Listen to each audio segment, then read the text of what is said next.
نحمده ونصلي على رسوله الكريم أما بعد فأعوذ بالله من الشيطان الرجيم بسم الله الرحمن الرحيم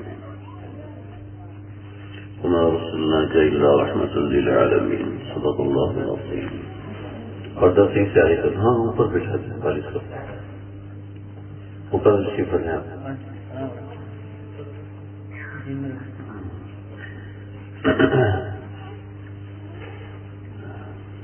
سیرت النبی صلی اللہ علیہ وسلم کو ترتیب وار بیان کرنا شروع کیا تھا تو درمیان کے حالات کی وجہ سے بہت زیادہ متاثر ہوا، خاص طور پہ یہ درس زیادہ متاثر ہوا کیونکہ میرا کوئی ایسا کوئی شاندار قسم کا مطالعہ نہیں ہے کہ مطالعے کے بغیر ایک ترتیب سے اس کو بتا سکوں، تو اس کے لیے تو بہت زیادہ مطالعے کی ضرورت ہوتی ہے. اللہ تعالیٰ برکت علم نصیب فرمائے. اس بہت زیادہ مطالعے کے باوجود اس بات کا شدت سے اعتراف ہے کہ اس کا حق ادا نہیں ہو سکتا. تو آج کی یہ جو محفل ہے، آج کی جو چھوٹی سی ایک مجلس ہے، اس کے اندر بھی اسی سلسلے کو آگے جوڑا گیا ہے. یہ سیرت کا درس نمبر 18 ہے ہمارا. اس سے پہلے ہم 17 درس ہمارے ہو چکے ہیں جس کے اندر آپ صلی اللہ علیہ وسلم کی پیدائش سے پہلے سے لے کر آپ صلی اللہ علیہ وسلم کی زندگی کے وہ تمام احوال اجمالاً ذکر کیے گئے ہیں جن کا ذکر قرآن و حدیث اور اس کے علاوہ سیرت کی کتابوں میں آیا ہے. دو باتیں الگ الگ ہیں، ایک ہوتا ہے سیرت، ایک ہوتا ہے شمائل. شمائل کو بھی کہیں کہیں جب آگے مواقع آئیں گے تو میں ضمن عرض کروں گا. شمائل کہتے ہیں آپ صلی اللہ علیہ وسلم کے دانت کیسے تھے، آپ کی آنکھیں کیسی تھیں، آپ کے بال مبارک کیسے تھے، اس موقع پر آپ صلی اللہ علیہ وسلم کا چہرہ کیسا تھا، اس موقع پر کیا کیا احوال تھے. ان احوال کا نام ہے شمائل. اس کو بہت سے لوگ شمائل پڑھتے ہیں، شمائل نہیں ہوتا، شمائل ہوتا ہے. لفظ شین کے اوپر زبر ہے. بچوں کو اس طرف کرتے ہیں، یہ تھوڑی ایسی چیز ہے. تو اور ایک ہوتا ہے سیرت. سیرت کے اندر زندگی کے احوال ہیں کہ کون کون سے واقعات کیسے کیسے ہوئے، کس ترتیب سے ہوئے. اور سیرت ایک ایسی چیز ہے کہ جس سے آج تک مسلمانوں میں سے کسی نے اعراض نہیں کیا. ہر ایک نے سیرت کو خاص طور پر اپنے سامنے رکھا ہے. کوئی زمانہ ایسا نہیں ہے کہ جس میں آقا صلی اللہ علیہ وسلم کی سیرت کو سامنے نہ رکھا گیا ہو. اور اس کی عجیب و غریب برکات ہیں، ایسی برکات ہیں کہ انسان کی عقل دھنگ رہ جائے. یہ کیسی برکات ہیں. ایک زمانہ ایسا گزرا ہے جس کے اندر اللہ کے نبی کے عشاق کی ایسی کثرت تھی. اللہ کے نبی سے عشق اور اللہ تعالیٰ سے عشق یہ دو الگ الگ چیزیں ہیں.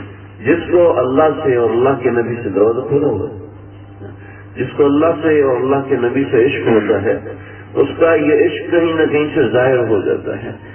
مرسد فرماتے تھے کہ لا الہ الا اللہ کوئی شخص دکھا نہیں سکتا اور محمد رسول اللہ کوئی شخص چھپا نہیں سکتا. جس کو محبت ہوتی ہے وہ کہیں نہ کہیں سے ظاہر ہو جاتا ہے. چنانچہ علامہ جامی رحمۃ اللہ علیہ، ملا جامی ہمارے مدرسوں میں کتاب پڑھائی جاتی شرح ملا جامی، تو یہ ان کی لکھی ہوئی کتاب ہے، عربی میں کتاب ہے، نحو کے موضوع پر پڑھائی جاتی ہے. یہ بڑے عاشق رسول، ایسے عاشق رسول تھے کہ انہوں نے وجد میں آ کے فارسی میں ایک نظم لکھی اور وہ نظم ایسی لکھی تو وہ نظم لکھی اور اسی کیفیت میں اپنے علاقے ایران میں غزنی ان کا علاقہ تھا، اس علاقے سے چلے اور وہاں سے چل کر مدینہ طیبہ پہنچ رہے تھے.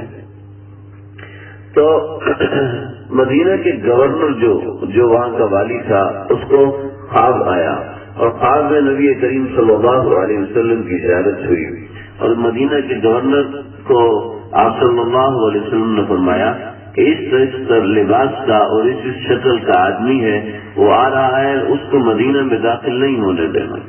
چنانچہ ایسا ہی ہوا، وہ پہنچے، وہاں دیکھا تو علامہ جامی رحمۃ اللہ علیہ آ رہے تھے، تو ان کو روک دیا کہ آپ مدینہ آج داخل نہیں ہو سکتے۔ چنانچہ انہوں نے راستہ چھوڑا، دوسرے راستے سے آنے لگے۔ تو اگلی رات پھر گورنر کو خواب آیا کہ بھئی اس کو تم نے روک دیا، وہ دوسرے راستے سے آ رہا ہے۔ چنانچہ انہوں نے دوسرے راستے پہ جا کے تعاقب دیا، وہاں جا کے دیکھا کہ اس راستے سے داخل ہو رہے، پھر وہاں سے روک دیا تو تیسرے راستے کے لیے قصد کیا۔ تیسری رات گورنر کو پھر خواب آیا، انہوں نے روکا اور کہا کہ یہ تو کوئی ایسا لگتا ہے پکڑ کے جیل میں بند کر دیا۔ جب انسان کے اوپر کوئی کیفیت آتی ہے، کوئی تکلیف آتی ہے تو اس کی کیفیت ظاہر ہو جاتی ہے، اس کی کیفیت تبدیل ہو جاتی ہے۔ ہر غم کے اندر، ہر تکلیف کے اندر انسان کی کیفیت تبدیل ہوتی ہے، انسانی فطرت ہے۔ چنانچہ ان کی کیفیت تبدیل ہوئی تو آپ صلی اللہ علیہ وسلم چوتھی مرتبہ گورنر مدینہ کو خواب میں آئے، فرمایا کہ وہ تو میرا عاشق ہے، اب اس کو آنے دو۔ وہ جس کیفیت میں آ رہا تھا، اگر اسی کیفیت میں آ جاتا تو میں روزے سے باہر نکل کے اس کا استقبال کرتا۔ اور یہ تو 700 ہجری کے واقعات ہیں۔ ایک آپ حضرت نے سنا ہوگا قصیدہ بردہ شریف، تو علامہ بصیری رحمۃ اللہ علیہ کا یہ قصیدہ تھا، محمد سید الکونین والثقلین هو الفریقین من عرب ومن عجم هو الحبیب الذی ترجى شفاعته لكل هول من الاحوال مقتحمین دعا اللہ فالمستقسمون به مستمسکون بحبل غیر منفصم۔ یہ ایسا قصیدہ ہے، اس قصیدے کے اوپر باقاعدہ ایک الگ درس ہو سکتا ہے کہ اس میں کیا کیا، اس قصیدے کے اوپر بہت بڑی کتابیں لکھی ہے۔ ثلاثیۃ البردہ ایک عربی کی کتاب ہے جو اسی قصیدے کی شان میں لکھی۔ اس میں لکھا علامہ بصیری رحمۃ اللہ علیہ، ان کو برس کا مرض ہو گیا تھا۔ پہلے زمانے میں جو برس کا مرض ہوتا تھا یہ جان لیوا ہوا کرتا تھا، جسم پہ جو سفید داغ لگ جاتے ہیں، آگے جسم پہ جو سفید داغ لگ جاتے ہیں، یہ بڑا خطرناک مرض ہوتا تھا، اس زمانے میں خطرناک تصور کیا جاتا تھا۔ تو یہ مرض تھا علامہ بصیری رحمۃ اللہ علیہ کو، انسان اس سے بھگا لگتا تھا، بڑا برا لگتا تھا۔ تو علامہ بصیری رحمۃ اللہ علیہ نے یہ قصیدہ لکھا، برس اور فالج یہ دو مرض اکٹھے ہو گئے علامہ بصیری کو، دونوں اکٹھے ہو گئے۔ تو علامہ بصیری رحمۃ اللہ علیہ نے یہ قصیدہ لکھا اور لکھ کر سو گئے۔ جب سوئے تو خواب میں نبی کریم صلی اللہ تعالی علیہ وسلم نے فرمایا کہ بصیری اپنا قصیدہ تو سنا۔ چنانچہ علامہ بصیری رحمۃ اللہ علیہ نے آقا صلی اللہ علیہ وسلم کو خواب میں قصیدہ سنایا۔ ایسے بزرگان دین تھے، ان کی اللہ سے ایسی نسبت تھی۔ جلالین کے مصنف مولانا جلال الدین سیوطی رحمۃ اللہ علیہ، جلالین لکھنے والے، فرماتے ہیں میں اس وقت تک حدیث نہیں لکھتا جب تک میں خواب میں اللہ کے نبی سے تصدیق نہ کروا لوں کہ اللہ کے نبی آپ بتائیے کہ حدیث کب آپ نے بولی تھی، کیوں بولی تھی، کس وجہ سے بولی تھی، اور بولی ہوئی تھی یا نہیں بولی تھی، اور کون سے الفاظ میں بولا تھا۔ تو میں جب تک تصدیق نہ کرا لوں میں اس وقت تک اس حدیث کو آگے بیان نہیں کرتا۔ اللہ علامہ بصیری رحمۃ اللہ علیہ، ان کا ایسا اللہ کے نبی سے تعلق تھا، اللہ کے نبی نے فرمایا کہ بصیری قصیدہ سناؤ۔ چنانچہ علامہ بصیری نے قصیدہ سنایا، کیا مزہ آیا ہوگا، کیا لذت آئی ہوگی اللہ کے نبی کو قصیدہ سنایا۔ قصیدہ سنایا تو آپ نے فرمایا تو نے بہت اچھا قصیدہ پڑھا، لہذا اب بتا تیری کون سی حاجت ہے۔ اللہ کے نبی میرے جسم پہ برس کا مرض ہو چکا ہے، اب دعا فرماتے کہ یہ برس کا مرض ختم ہو جائے، مجھے اس سے بڑی تکلیف ہے، اور میرے جسم پہ ہاتھ پھیر دیجئے کہ میرے جسم پر فالج کا اثر ہے، میں اٹھ نہیں سکتا، آپ ہاتھ پھیر دیجئے تاکہ یہ صحیح ہو جائے۔ تو چہرہ بالکل مڑ جاتا ہے، چہرہ اس سائڈ کا مڑ جاتا ہے، جسم بالکل بے جان اور سکڑ سا جاتا ہے۔ اور آپ نے فرمایا یہ چادر لے لو، اس کے پہنتے ہی برس بھی ختم ہو جائے گا، فالج بھی ختم ہو جائے گا۔ چنانچہ آنکھ کھلی تو چادر جسم پہ موجود تھی، چادر جسم پہ موجود تھی، اور دروازے پہ دستک ہوئی، خود اٹھے دیکھا کہ فارغ بھی ختم ہو، برس کا ماس بھی ختم، بہت دروازہ کھولا، ہاں بھائی کون؟ آپ قصیدہ سن رہے ہیں؟ کون سا قصیدہ؟ کہا وہ آپ نے قصیدہ بردہ جو لکھا ہے، تو وہ تو میں نے آج رات کو لکھا ہے اور کسی کو بتایا بھی نہیں، تمہیں کہاں سے پتہ چل گیا؟ تو جس مجلس میں کھڑے ہو کے تو اللہ کے نبی کو سنا رہا تھا، میں بھی وہیں پہ سن رہا تھا۔ یہ باتیں ایسی نہیں ہے۔ خراسان کا ایک شخص تھا، اس کے دروازے پر ایک عورت آئی اور دروازہ بجایا، کہنے لگی کہ تو سخی مشہور ہے خراسان کا، خراسان میں تیری سخاوت کے نعرے سنے ہیں، میں سادات کے خاندان میں سے ہوں اور مجھے میرے گھر سے نکال دیا گیا ہے، تو مجھے پناہ دے دے، میں کچھ دن بعد چلی جاؤں گی۔ کہنے لگی تو سادات میں سے ہے، بھیک ایسے مانگی جاتی ہے؟ اللہ کے نبی کا واسطہ دے کے بھیک مانگی جاتی ہے؟ جا، تیرے پر دلیل کیا ہے کہ تو سادات کے خاندان میں سے ہے؟ گئے اور گھر جا کے سو گئے۔ جو خواب میں دیکھا میدان حشر قائم ہے، جنت کے دروازے کا سرٹیفکیٹ آپ صلی اللہ علیہ وسلم دے رہے ہیں۔ یہ بھی لائن میں کھڑا ہو گیا اور کہنے لگا اللہ کے نبی میں آپ کا امتی ہوں۔ فرمایا کہ جا، کیا دلیل ہے تو میرا امتی ہے؟ کیا دلیل ہے تو میرا امتی ہے؟ میری بیٹی آئی تو اس سے دلیل مانگ رہا تھا، اور آج مجھے بتا کہ میرے امتی ہونے کی تیرے پاس کیا دلیل ہے؟ وہ اٹھا اور بھاگا، پوچھا لوگوں سے وہ عورت کہاں گئی؟ ڈھونڈتے رہے پتا چلے کہ ہندو کے دروازے پر ہے۔ ہندو کے دروازے پہ گئی، اس نے اس کو پناہ دی ترس کھا کے۔ تو ہندو کے پاس گیا، دروازہ بجایا، دروازہ کھولا، کہا دیکھو بھائی تم میری غلطی کی وجہ سے عورت تمہارے گھر آ گئی ہے، کہا میری غلطی کی وجہ سے عورت تمہارے گھر آئی ہے تو مجھ میں احسان کرو، یہ عورت مجھے دے دو۔ نہیں، کبھی ایسا نہیں ہو سکتا۔ تو کیوں؟ کہا کہ میں ہندو نہیں ہوں، میں مسلمان ہو چکا ہوں، اور تجھے دروازے سے پیچھے اللہ کے نبی نے روک دیا تھا، مجھے سرٹیفکیٹ دے کے اندر داخل کر دیا تھا، میں دیکھ رہا تھا تجھے ناکام اور نامراد ہوتا ہوا۔ یہ اللہ کے نبی سے تعلق ہے، اللہ کے نبی سے تعلق تو کوئی بھی بنا سکتا ہے، کوئی بھی اپنے دل میں یہ شمع روشن کر سکتا ہے جو کرنا چاہے۔ خیر، علامہ بصیری رحمۃ اللہ علیہ نے وہ قصیدہ ان کو سنایا، انہوں نے وہ قصیدہ لکھ لیا۔ بادشاہ کا وزیر اشوب چشم کا مریض تھا۔ اشوب چشم آج ایک عام سا مرض ہے، آدمی کچھ دن تک آنکھوں کی احتیاط کرتا ہے تو ٹھیک ہو جاتا ہے۔ پہلے زمانے میں اشوب چشم کا جو مرض تھا وہ جان لیوا، جو آنکھوں کو ختم کر دیتا تھا، آنکھیں بالکل ختم۔ جس کو اشوب چشم ہو گیا کیا؟ چنانچہ اللہ کے نبی صلی اللہ علیہ وسلم کو بھی اشوب چشم ہوا، میں نے واقعہ سنایا تھا۔ آپ صلی اللہ علیہ وسلم کو اشوب چشم ہوا بچپن میں، جب آپ صلی اللہ علیہ وسلم 6 برس کے تھے، تو آپ کے دادا عبد المطلب آپ کو لے کر وہاں چلے گئے، جو بہت بڑا راہب مشہور تھا، اس کے پاس لے کر گئے اور کہا کہ اس کو اشوب چشم ہو گیا ہے، آپ اس کی دوائی دیتے ہیں اور آپ دم دیتے ہیں، آپ دم کرتے ہیں، تو آپ اس کی آنکھوں پہ دم کر دیجئے کہ ان کا اشوب چشم ٹھیک ہو جائے۔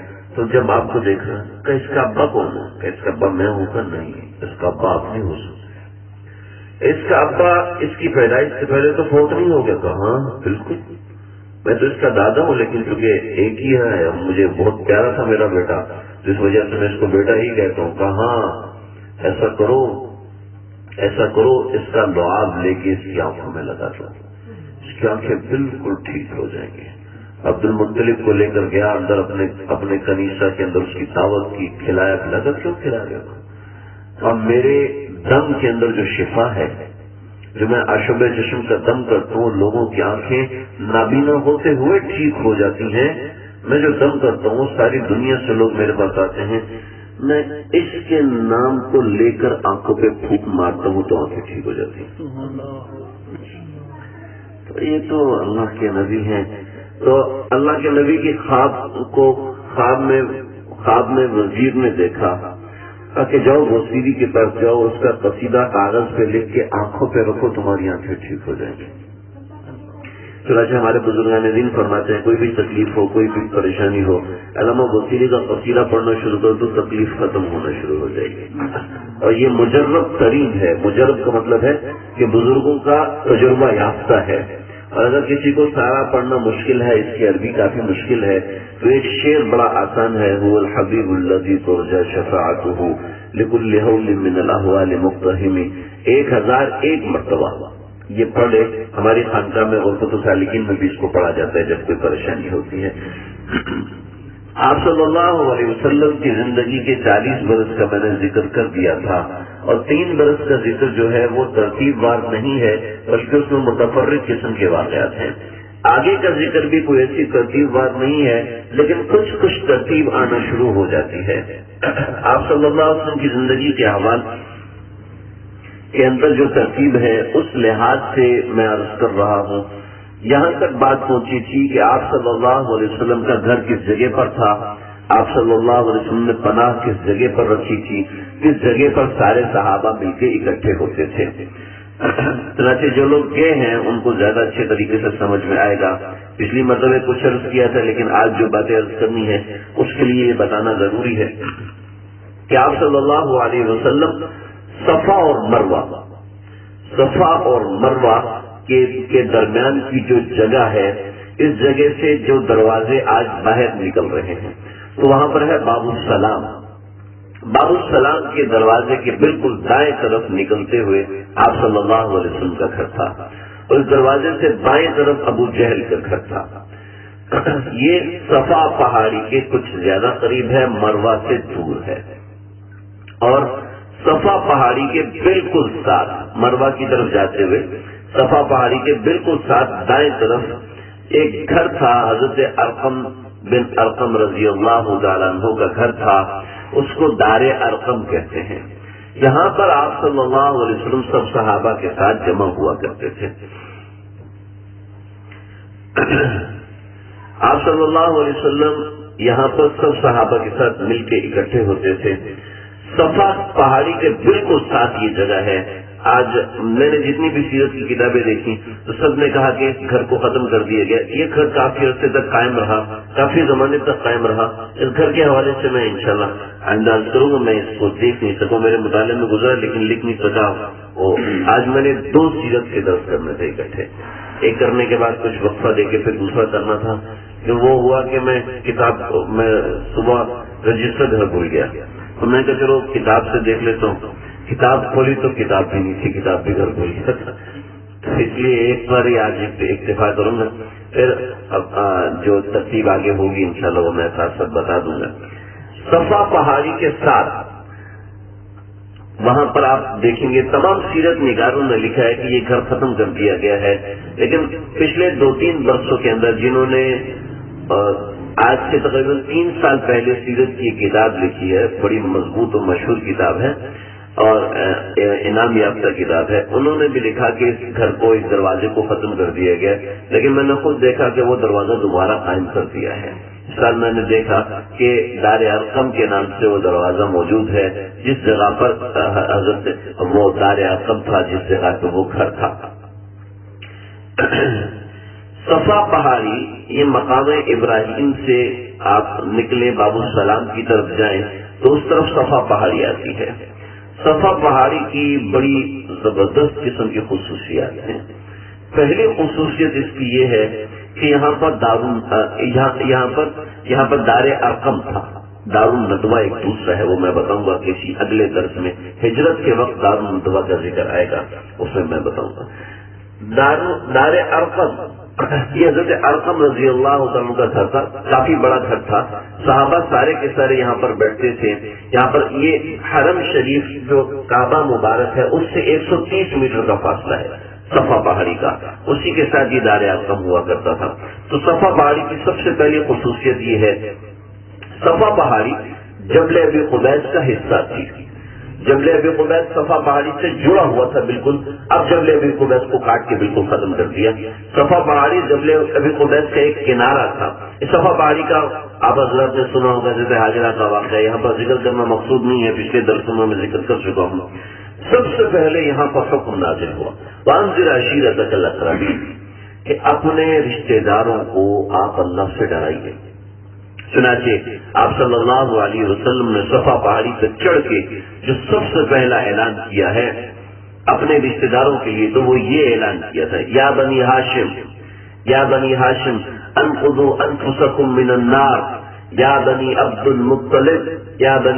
المطلب انفذوا انفسکم من النار، اے بنی مطلب اپنی جانوں کو آگ سے بچاؤ، اے بنو ہاشم اپنی جانوں کو آگ سے بچاؤ، یا بنی زہرا انفذوا انفسکم من النار، اپنی جانوں کو آگ سے بچاؤ۔ پھر آپ نے مخاطب تو یا فاطمہ بنت محمد، اے محمد کی بیٹی فاطمہ، انفری نفسکی من النار، اپنے آپ کو آگ سے بچا۔ اور پھر اپنی پھوپھی سے مخاطب کر کے فرمایا یا صفیہ عمت محمد، اے محمد صلی اللہ علیہ وسلم کی پھوپھی صفیہ، اپنی جان کو آپ آگ سے بچاؤ، کیونکہ لا املک لکم من اللہ شیئا، اگر تم ایمان قبول نہیں کرو گی نا تو میں اللہ کے پاس کچھ طاقت نہیں رکھتا کہ تمہیں بچا سکوں۔ اور ایک اور روایت میں لا املک لکم من الدنیا منفعتا ولا من الآخرۃ نصیبا الا ان تقولوا لا الہ الا اللہ، یہاں تک کہ تم لا الہ الا اللہ نہ کہہ دو میں تمہیں اس وقت تک نہیں بچا سکتا۔ حضرت والا رحمۃ اللہ علیہ نے دنیا کی حقیقت میں اس حدیث کو لکھا ہے۔ تو آپ نے اس پہاڑی پر چڑھ کے یہ پہلا اعلان کیا تھا، اپنے رشتہ داروں کو آگ سے ڈرایا تھا، تو یہ ایک اعلان کیا تھا۔ دوسرا صفا پہاڑی، یہ دو باتیں ہو گئی، پہلا دار ارقم صفا پہاڑی کے ساتھ تھا، دوسرا ڈرانا صفا پہاڑی کے ساتھ تھا۔ تیسرا آپ صلی اللہ علیہ وسلم کو کفار مکہ نے کہا کہ اگر آپ واقعتاً حق پر ہیں تو صفا پہاڑی کو سونے کا بنا دیں۔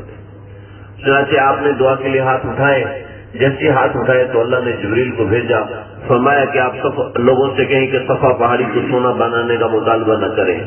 اگر آپ نے دعا کر دی اور ہم نے اس کو سونا بنا دیا تو ان لوگوں نے ایمان قبول نہیں کرنا، جب یہ لوگ ایمان قبول نہیں کریں گے تو پھر میرا عذاب آ جائے گا، لہذا آپ ان کو عذاب سے بچائیے، صفا پہاڑی کے بارے میں دعا مت کیجیے، کیونکہ ان الصفا والمروہ من شعائر اللہ، یہ اللہ کے شعائر میں سے ہیں اور اس سے بہت سی چیزیں وابستہ ہیں۔ چنانچہ یہ تیسرا واقعہ صفا پہاڑی کے ساتھ ہے۔ پھر چوتھا واقعہ کیا ہوا، آپ صلی اللہ علیہ وسلم صفا پہاڑی کے اوپر کھڑے تھے یا بیٹھے تھے، تو ابو جہل نے آپ صلی اللہ علیہ وسلم کو بہت برے کلمات کیے، بہت گندے کلمات کیے۔ وہ اتنے گندے تھے کہ دوسرے کلمات تو روایتوں میں موجود ہیں لیکن یہ موجود نہیں ہیں، اور بعضوں نے لکھے ہیں وہ کلمات کہ ابو جہل نے پتھر اٹھایا کہ آج میں اگر نعوذ باللہ من ذالک محمد صلی اللہ علیہ وسلم کو دیکھ لوں تو نعوذ باللہ من ذالک ان کو سر قلم کر دوں گا، یہ بات اس نے کہی، یا اس نے گالیاں دی، کوئی بہت برے کلمے کہے۔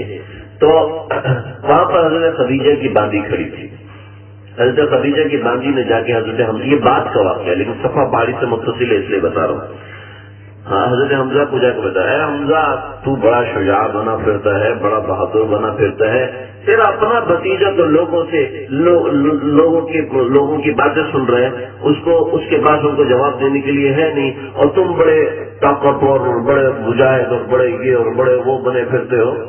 حمزہ شکار کر کے آئے تھے تو ہاتھ میں کمان تھی، فوراً بھاگے، کہا ابو جہل کہاں ہے گا، ابو الحکم کہاں ہے گا، یہ صفا کے پاس بیٹھا ہے۔ تو صفا پہاڑی کے پاس بیٹھا تو ایک کمان کھینچ کے ماری، منہ پر کمان کھینچ کے ماری، یہاں سے کمان لگی اور وہاں سے اس کا سر صفا پہاڑی پہ لگا، تو دونوں طرف سے اس کا سر زخمی ہو گیا اور بھاگا وہاں سے۔ تو وہاں پر حضرت حمزہ نے کہا جاؤ میں نے ایمان قبول کر لیا ہے، آؤ اب میرا مقابلہ کرو۔ تو یہ صفا پہاڑی کے ساتھ ایک یہ یاد وابستہ ہے۔ پھر فتح مکہ پر آپ صلی اللہ علیہ وسلم نے فرمایا اے خالد تم مکے کے پیچھے سے حملہ، مکہ کے دو حصے ہیں، ایک ہے مسبلہ، ایک ہے معلہ۔ آپ سنتے ہیں جنت المعلہ، وہ اوپر والے حصے پر جنت المعلہ قبرستان جو اوپر، اور جو مسبلہ یہ جہاں سے مکہ ٹاور کی طرف سے نیچے جاتے ہیں وہ ہے مسبلہ، اس طرف ہے معلہ، اس طرف ہے مسبلہ۔ تو تم معلہ سے آؤ اور ہم مسبلہ سے حملہ کریں گے۔